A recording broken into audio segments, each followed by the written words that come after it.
सर्वमंगल मांगल्ये शिवे सर्वार्थ साधिके शरण्य त्र्यंबके गौरी नारायणी नमोस्तुते। जय माता दी। हे प्रिय भक्तों, आज नवरात्रि का 7वां दिन है और आज का दिन भूमंडल की अधिष्ठात्री माता महाकाली को समर्पित होता है। आज माता कालरात्रि की कथा का श्रवण करने से व्यक्ति तंत्र मंत्र दुष्प्रभाव से छूटकर खुशहाल कांति युक्त हो जाता है। शत्रु भय अकाल मृत्यु के घेरे से दूर होता है। दानव दैत्य राक्षस भूत प्रेत आदि माता कालरात्रि के स्मरण मात्र से ही भयभीत होकर भाग जाते हैं और साथ ही साथ ग्रह बाधाओं से भी मुक्ति मिलती है और माता की कृपा प्राप्त होती है। तो आज मैं सुना रही हूँ नवरात्रि के 7वें दिन सुनी जाने वाली माता कालरात्रि की बड़ी ही दुर्लभ तथा पौराणिक व्रत कथा। जय श्री गणेश। पौराणिक कथा के अनुसार एक बार रक्तबीज नाम के राक्षस ने चारों ओर हाहाकार मचा दिया था। मनुष्य के साथ देवता भी उसके आतंक से परेशान थे। रक्तबीज को वरदान था कि जैसे ही उसके रक्त की एक बूंद भी जमीन पर गिरेगी, उसी की तरह एक और शक्तिशाली दानव तैयार हो जाएगा। इस तरह रक्त बीज की सेना तैयार हो जाती थी। शिव शंकर ने माता पार्वती से अनुरोध किया कि हे देवी, तुम तुरंत उस राक्षस का संहार करके देवताओं को उनके राजभोग वापस दिलाओ। रक्त बीज को वरदान प्राप्त था कि उसके रक्त की हर एक बूंद जो भूमि पर गिरेगी, उससे एक और रक्त बीज जन्म ले लेगा। पौराणिक कथाओं के अनुसार शुंभ निशुंभ और रक्त बीज नामक 3 दुष्ट दैत्य थे। इन तीनों ने मिलकर तीनों लोकों में हाहाकार मचा दिया था। समस्त प्राणियों और देवताओं के सामने जीवन संकट उत्पन्न हो गया था। इन दुष्ट दैत्यों के बल के आगे कोई भी अस्त्र शस्त्र टिक नहीं पा रहा था। अंत में परेशान होकर सभी देवतागण भगवान शिव के पास पहुंचे और उनसे समस्त प्राणियों और अपने प्राणों की रक्षा की गुहार लगाई। शिव जी ने देवताओं की व्यथा को समझते हुए उन्हें शीघ्र ही इस संकट से छुटकारा दिलाने एवं समस्त प्राणियों की सुरक्षा का वचन दिया। शिव शंकर जी को पता था कि इन दैत्यों का संहार माता पार्वती ही कर सकती है। तत्पश्चात भगवान शिव ने माता पार्वती से कहा कि हे देवी, आप आदि शक्ति जगत जननी है। आपकी तेज का सामना तीनों लोकों में कोई भी नहीं कर सकता। आप इन दुष्ट राक्षसों का वध करके इस सृष्टि की रक्षा करें। शिव जी की आज्ञा पाकर माता पार्वती ने दुर्गा देवी का रूप धारण किया और शुंभ निशुंभ एवं रक्त बीज का वध करने निकल पड़ी। मगर उन दानवों को समाप्त करने में एक विकराल समस्या थी कि रक्त बीज को यह वरदान मिला हुआ था कि जहां भी उसके रक्त की एक भी बूंद गिरेगी, वहां रक्त बीज जैसा दूसरा दानव उत्पन्न हो जाएगा, जिसके कारण उसका वध करना अत्यंत कठिन हो जाता था। मां दुर्गा ने दानवों की सेना का संहार करना आरंभ कर दिया। भीषण युद्ध हो रहा था। ऐसा लगता था जैसे पृथ्वी रक्त से लाल हो जाएगी। मां दुर्गा अपने सिंह पर सवार होकर दानवों के खेमे में प्रलय मचा रही थी। उनका रुद्र रूप देखकर दानव भय से कांप रहे थे। चारों तरफ रक्त और लाशों का अंबार लग गया था। सभी दानव काल के गाल में समा गए थे, मगर असल कार्य तो रक्त बीज का वध करना था। जब मां दुर्गा रक्त बीज का वध कर रही थी, उस वक्त रक्त बीज के शरीर से जितना रक्त भूमि पर गिरता था, उससे वैसे ही सैकड़ों दानव उत्पन्न हो जाते थे। तब देवी पार्वती समझ गई कि इसका खून धरती पर गिरने नहीं देना है। तब देवी पार्वती ने वहां साधना की। माता की साधना के तेज से कालरात्रि उत्पन्न हुई। तब मां पार्वती ने कालरात्रि से उन राक्षसों को खा जाने का निवेदन किया। जब माता ने उसका वध किया तो काली उसका सारा रक्त पी गई और रक्त की एक भी बूंद जमीन पर गिरने नहीं दी। इसीलिए माता के इस रूप में उनकी जीभ रक्त रंजित लाल है। इस तरह से माँ कालिका रणभूमि में असुरों का गला काटते हुए गले में मुंड की माला पहनने लगी। हे प्रिय भक्तों, इस तरह से रक्त बीज युद्ध में मारा गया। माँ दुर्गे का यह स्वरूप काल रात्रि कहलाता है। हे प्रिय भक्तों, तभी से माँ काल रात्रि देवी के 7वें स्वरूप के रूप में स्थापित है। काल रात्रि 2 शब्दों को मिलाकर बना है। एक शब्द है काल, जिसका अर्थ है मृत्यु। यह दर्शाता है वह जो अज्ञानता को नष्ट करती है। और एक शब्द है रात्रि, माता को रात के अंधेरे के गहरे रंग का प्रतीक दर्शाया गया है। काल रात्रि का रूप दर्शाता है कि एक करुणामयी माँ अपने संतान की सुरक्षा के लिए आवश्यकता होने पर अत्यंत हिंसक और उग्र भी हो सकती है। हे प्रिय भक्तगण, इस दिन जो भी साधक व्रत करता है और माता की कथा का श्रवण करता है, उनका पूजन करता है, उसके लिए ब्रह्मांड के समस्त सिद्धियों का द्वार खुलने लगता है। उसके समस्त पापों विघ्नों का नाश हो जाता है।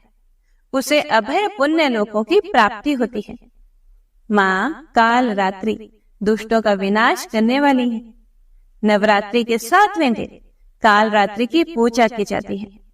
काल रात्रि देवी दुर्गा का ही एक रूप है, जिसे दैत्य रक्त बीज के वध के लिए माता ने अपने तेज से उत्पन्न किया था।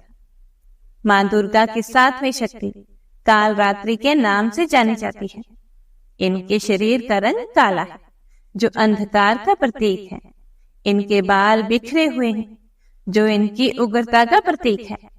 इनके गले में बिजली की माला है, जो इनकी शक्ति का प्रतीक है। इनकी 3 आंखें हैं, जो इनके ज्ञान और दृष्टि का प्रतीक है। इनकी सांसों से अग्नि निकलती है। ये गर्दभ की सवारी करती है। ऊपर उठे हुए दाहिने हाथ की वर मुद्रा से सभी को आशीष प्रदान करती हैं। दाहिनी तरफ का नीचे वाला हाथ अभय मुद्रा में है, मतलब कि भक्तों को हमेशा निडर और निर्भय रहना चाहिए। बाएं वाले हाथ में लोहे का कांटा और नीचे वाले हाथ में खड़ग तलवार सुशोभित है। इनकी सवारी गर्दभ यानी गधा है, जो समस्त जीव जंतुओं में सबसे ज्यादा मेहनती और निर्भय होकर अपनी अधिष्ठात्री देवी काल रात्रि को लेकर इस संसार में विचरण कर रहे हैं। मां काल रात्रि का स्वरूप देखने में अत्यंत भयानक है, लेकिन ये सदैव शुभ फल ही देने वाली है। इसी कारण इनका एक नाम शुभंकरी भी है। इसीलिए इनसे भक्तों को किसी भी प्रकार से भयभीत अथवा आतंकित होने की आवश्यकता नहीं है। यह है माता पूर्णतः ममतामयी। तो प्रेम से बोलिए जय मां काली, ओम नमः शिवाय। हे प्रिय भक्तगणों, अब आइए सुनते हैं माता काली की दूसरी पावन कथा। दूसरी कथा के अनुसार एक समय दारुक नामक के पापी असुर ने ब्रह्मा जी की तपस्या करके उन्हें प्रसन्न कर लिया। ब्रह्मा जी से पाए हुए वरदान के कारण दारुक अत्यंत बलशाली हो गया। वह देवताओं और ब्राह्मणों को परेशान करने लगा। वह उन पर अत्याचार करने लगा और धार्मिक अनुष्ठान यज्ञ बंद करवा दिए गए और स्वर्ग को चला गया। सभी देवता विचलित होकर ब्रह्मा जी और विष्णु जी के पास सहायता मांगने के लिए चले गए। ब्रह्मा जी ने बताया कि दारुक का नाश सिर्फ स्त्री के हाथ से ही हो सकता है। सभी बड़े बड़े देवता भी उससे युद्ध में हार चुके थे। अंत में अब निश्चित किया गया कि दारुक का वध भगवान शिव की पत्नी माता पार्वती ही करेंगी। भगवान शिव ने अपना तीसरा नेत्र खोलकर भयानक और प्रचंड महाकाली को जन्म दिया। उनका शरीर काले रंग का था। माता काली के माथे पर तीसरा नेत्र और चंद्र रेखा थी। उनके हाथों में त्रिशूल और कई प्रकार के अस्त्र थे। महाकाली के प्रचंड रूप को देखकर राक्षस थर थर कांपने लगे और वहां से भागने लगे। युद्ध में दारुक महाकाली से पराजित हुआ और इस तरह उस दुष्ट का अंत हुआ। महाकाली के भयानक रूप से चारों तरफ अग्नि के भयानक लपटें उत्पन्न हो गई। महाकाली के क्रोध को भगवान शिव ही रोक सकते थे। इसीलिए उन्होंने एक बालक का रूप लिया। भगवान शिव शमशान पहुंचे और वहां बालक के रूप में लेटकर रोने लगे। छोटे बालक को देखकर महाकाली का क्रोध शांत हो गया। उनके हृदय में ममता भावना जागृत हो गई। उन्होंने शिवजी रूपी छोटे बालक को उठाया और अपने स्तनों से दूध पिलाने लगे। इसीलिए कहते हैं शिवा धात्री। इस प्रकार से शिव जी ने उनके क्रोध को पी लिया। इस प्रकार महाकाली का भयानक और प्रचंड क्रोध शांत हुआ। इसके बाद महाकाली मूर्छित हो गई। उन्हें होश में लाने के लिए भगवान शिव ने तांडव नृत्य किया और होश में आने पर वह पुनः माता पार्वती के रूप में आ चुकी थी। माता पार्वती भगवान शिव का नृत्य देखकर नृत्य करने लगी, जिसके कारण उन्हें योगिनी के नाम से भी पुकारा जाता है। तो एक बार प्रेम से बोलिए, जय माता काली, ओम नमः शिवाय, हरे कृष्णा। हे प्रिय भक्तगण, अब आइए सुनते हैं माता काली की बहुत ही दुर्लभ और चमत्कारी कथा। सुंदरपुर नामक एक बहुत ही सुंदर नगर था।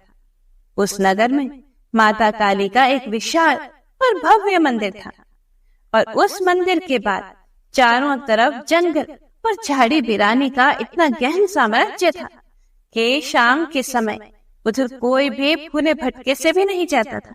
यहाँ तक कि मंदिर के पुजारी भी धुंधला छाने से पहले ही मंदिर में दिया जलाकर आरती वगैरह करके माँ को शयन करा के जल्दी से विदा हो जाते थे। उसी मंदिर के पास एक नहर था। नहर के उस पार उसी गांव में एक ब्राह्मण रहते थे, जो कि माता काली के बहुत बड़े भक्त थे। स्वभाव से अत्यंत भोले और कुल देवी माता काली के अनन्य भक्त थे। लोगों के लाख मना करने के बावजूद भी जाड़ा, गर्मी, बरसात, मौसम कैसा भी हो, रात को भोजन करके सोने से पहले वह नहर पार करके मंदिर में मत्था टेकने जरूर जाते थे। ऐसे ही एक सर्द रात थी। वातावरण में गहरी धुआं छाई हुई थी, क्योंकि उस समय घड़ी का उतना चलन नहीं था। तो ब्राह्मण देव भोजन करने के बाद अपने खेत की रखवाली तथा माता का दर्शन करने के लिए वहां पर चले आए।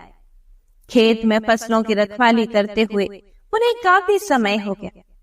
आसमान में कोहरे की वजह से चांद दिखाई नहीं दे रहा था, सो समय का ठीक ठीक अंदाजा नहीं लग पाया और शरीर पर कंबल डाले ब्राह्मण देव रोज की तरह मंदिर की ओर बढ़ चले, क्योंकि उस समय नहर में पानी घुटनों से ज्यादा नहीं था, तो पार करने में ज्यादा परेशानी नहीं हुई। जाड़े की उसी रात जब वह मंदिर के पास पहुंचे तो दूर दूर तक सन्नाटा था। एक पल को उनका शरीर भय के मारे गनगना गया। आंखें अनायास ही मूंद गई। थोड़ी देर में उन्हें आभास हुआ कि उनके इर्द गिर्द कई सारे लोगों का जमावड़ा हो चुका है, जो आहिस्ते आहिस्ते उन्हें अपने घेरे में लेने के लिए अपना घेरा तंग कर रहे थे। ब्राह्मण देव ने कहा कि हे माँ, क्या आज की रात तुम्हारे धाम पर ही मेरी जीवन लीला समाप्त हो जाएगी?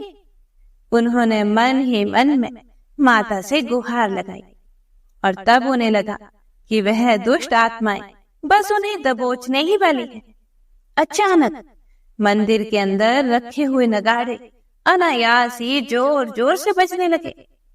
ब्राह्मण ने चौंकते हुए सोचा, रात के इस वक्त मंदिर में नगाड़ा बजाने के लिए कौन बैठा है? उन्होंने अपनी आंखें खोली। आसपास किसी का भी नामो निशान तक नहीं था। सहसा उनकी नजरें मंदिर के द्वार की ओर उठी। मंदिर के कपाट चौखट खुला हुआ था और उसमें से साक्षात माता काली बाहर आ रही थी। माता काली ने कहा, क्या रे, यही समय मिला है तुझे मेरे पास आने का?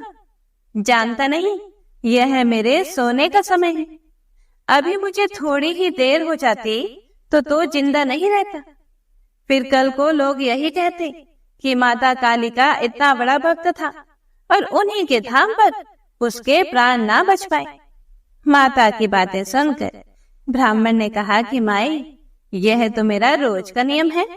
आज कैसे नागा कर देता।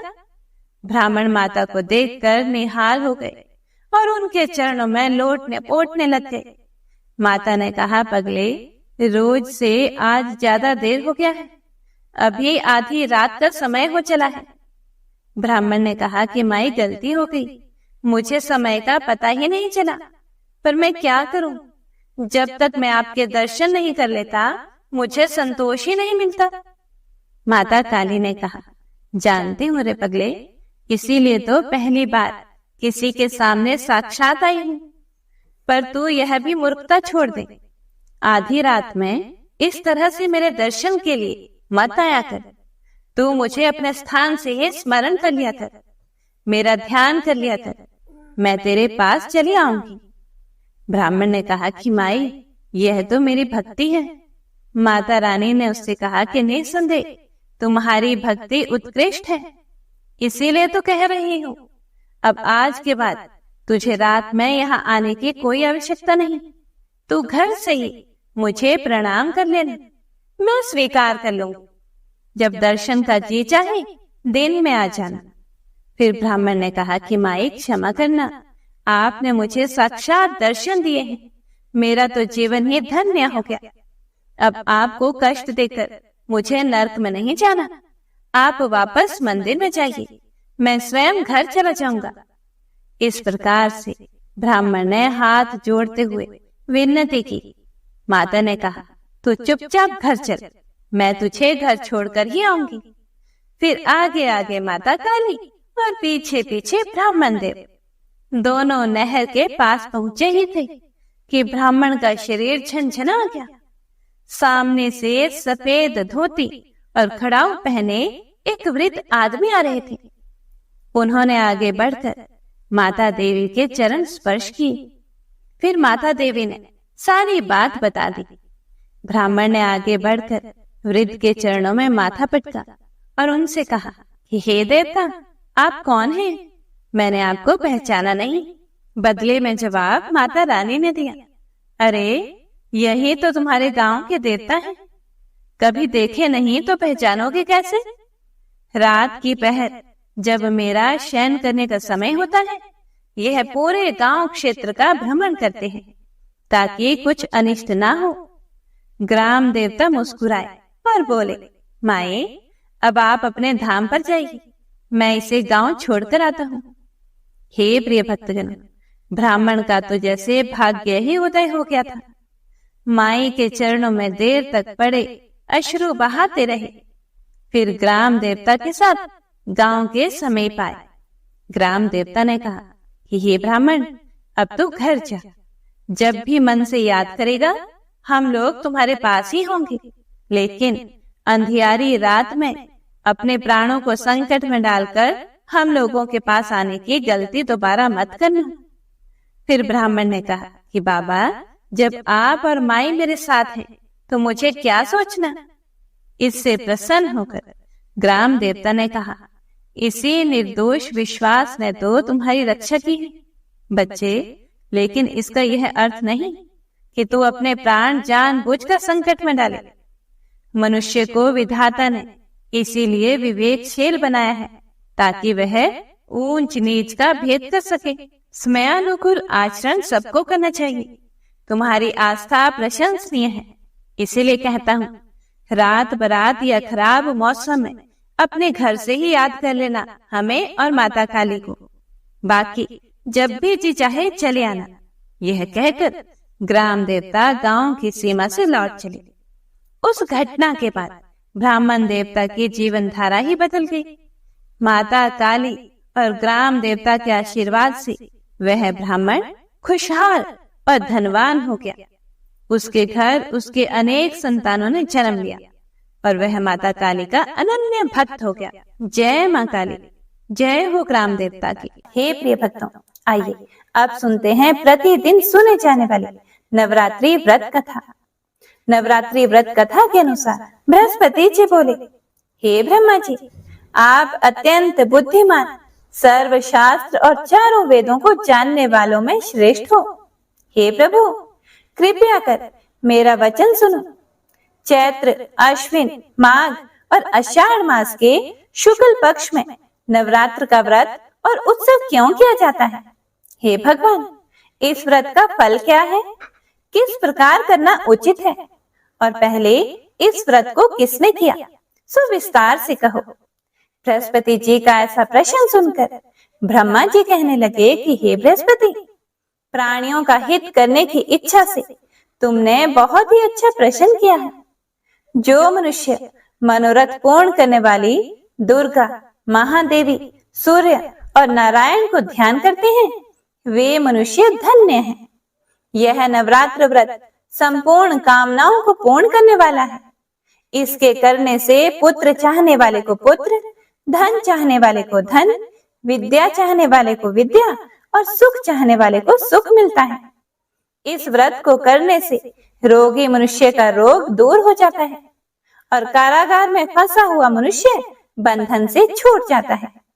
मनुष्य की तमाम विपत्तियां दूर हो जाती हैं और उसके घर में संपूर्ण संपत्तियां आकर उपस्थित हो जाती हैं। बांझ स्त्री इस व्रत के करने से पुत्र को प्राप्त करती है।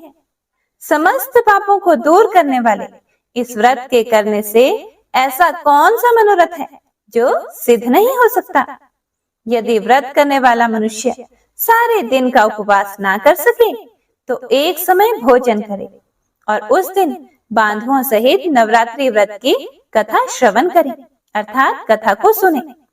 हे बृहस्पति, जिसने पहले इस महाव्रत को किया है उसका पवित्र इतिहास मैं तुम्हें सुनाता हूँ, तुम ध्यान पूर्वक सुनो। ब्रह्मा जी बोले, पीठत नाम के मनोहर नगर में एक ब्राह्मण रहता था। वह भगवती दुर्गा का बहुत बड़ा भक्त था।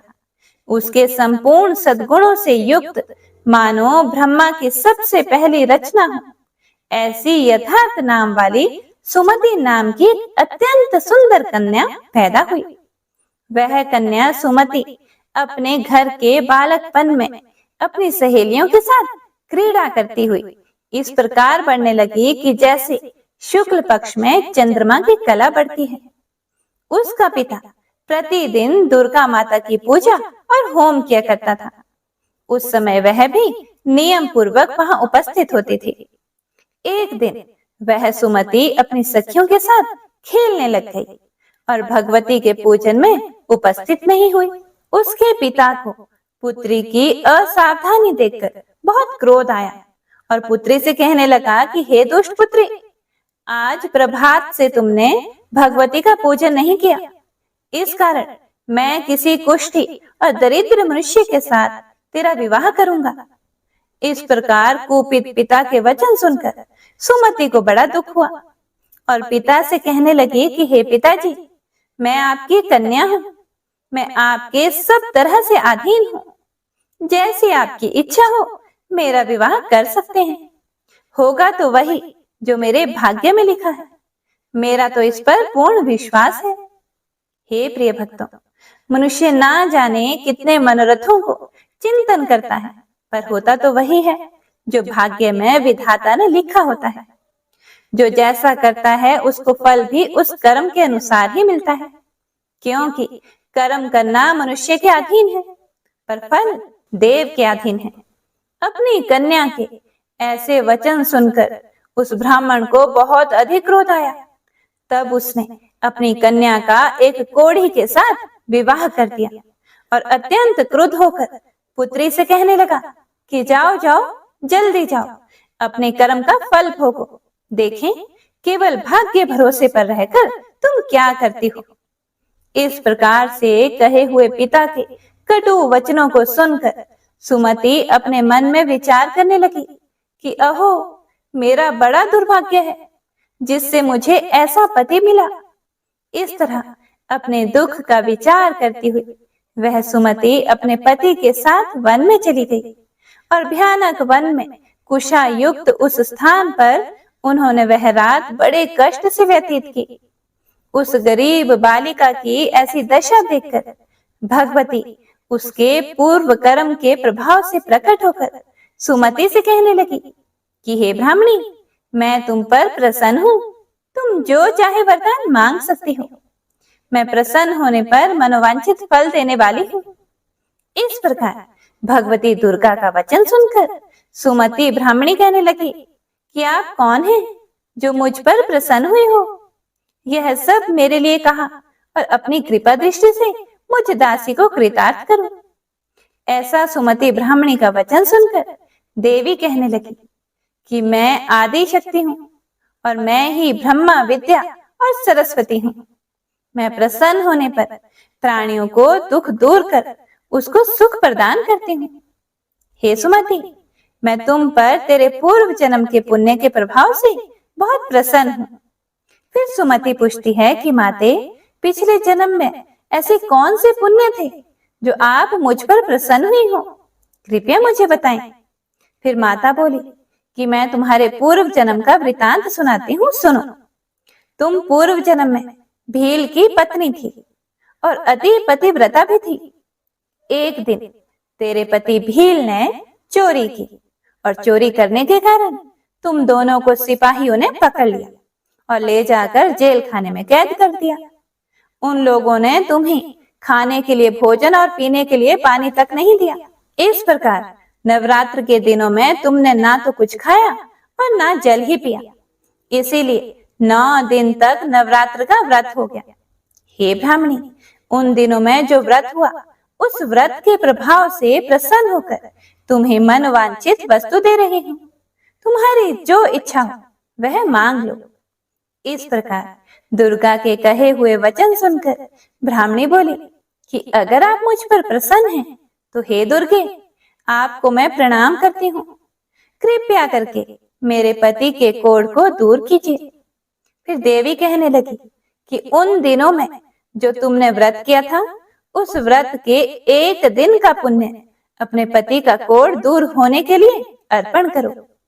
मेरे प्रभाव से तेरा पति कोढ़ से रहित और सोने के समान शरीर वाला हो जाएगा। ब्रह्मा जी बोले कि इस प्रकार देवी का वचन सुनकर वह ब्राह्मणी बहुत प्रसन्न हुई और पति को निरोग करने की इच्छा से ठीक है ऐसे बोली। तब तक उसके पति का शरीर भगवती दुर्गा की कृपा से कुष्ठहीन होकर अति कांति युक्त हो गया। जिसकी कांति के सामने चंद्रमा की कांति भी क्षीण हो जाती है, वह ब्राह्मणी पति के मनोहर देह को देखकर देवी को अति पराक्रमी वाली समझकर स्तुति करने लगी।